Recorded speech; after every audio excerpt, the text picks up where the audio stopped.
নমস্কার।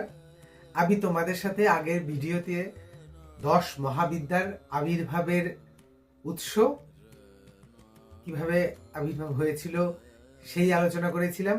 আজকের এই 10 মহাবিদ্যা কি কি, তাদের স্বরূপ কি, সেই নিয়ে আলোচনা করব। 10 মহাবিদ্যার প্রথম বিদ্যা হলো কালী।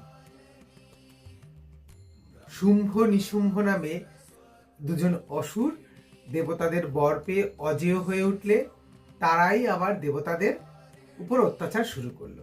তখন দেবতারা দেবীর উপাসনা করলো এবং তখন এই সতীর নতুন যে রূপ, 10 মহাবিদ্যার প্রথম রূপ কালী রূপের আবির্ভাব। কালী 4 হাত বিশিষ্ট, গলায় মুন্ডমালা পরিহিতা, গায়ের রং কালো, এলোকেশী। তিনি এই শুম্ভ নিশুম্ভকে বধ করলেন। দ্বিতীয় মহাবিদ্যার রূপ হলো মা তারা। মা তারার 4 হাত, তার গায়ের রং গাঢ় নীল, তিনিও মুন্ডমালা পরিহিতা। তিনি শিবের গায়ের উপর তার বাম পা দিয়ে অবস্থান করছে। 10 মহাবিদ্যার তৃতীয় রূপ হলো ছিন্নমস্তা। 10 মহাবিদ্যার সব থেকে ভয়ঙ্কর রূপ হলো এই ছিন্নমস্তা। নিজের কাটা মাথা তিনি বাম হাতে ধারণ করে আছেন। তার গলা থেকে 3টে রক্তের ধারা প্রবাহিত হয়েছে। যে রক্তের ধারার মাঝখানের ধারাটি তার নিজের হাতে ধরা নিজের কাটা মাথা পান করছে।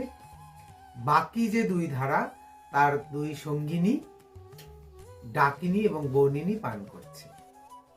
পুরাণ অনুযায়ী মন্দাকিনী নদীতে দেবী একদিন 2 সহচরী ডাকিনী এবং বর্ণিনীকে নিয়ে স্নান করতে গেলেন। স্নান করে উঠে ডাকিনী আর বর্ণিনীর খুব খিদে পেয়ে গেছিল, কিন্তু তারা রক্ত মাংস ছাড়া কিছু খায় না। তখন দেবী নিজের নখ থেকে নিজের মুন্ডচ্ছেদ করলে এবং সেই রক্তের ধারা তার ছেদিত মুন্ড একটা পান করলো, বাকি 2টো তার সঙ্গিনীরা পান করলো। দেবীর এটি সব থেকে ভয়ঙ্কর রূপ। চতুর্থ 10 মহাবিদ্যা হলো ষোড়শী। তিনি রাজরাজেশ্বরী, ত্রিপুরেশ্বরী।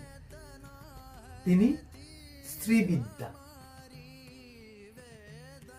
ত্রিপুর শব্দের অর্থ হলো যিনি মন চিত্ত জ্ঞানে অবস্থান করেন। তার গায়ের রং জবা কুসুমের মতো।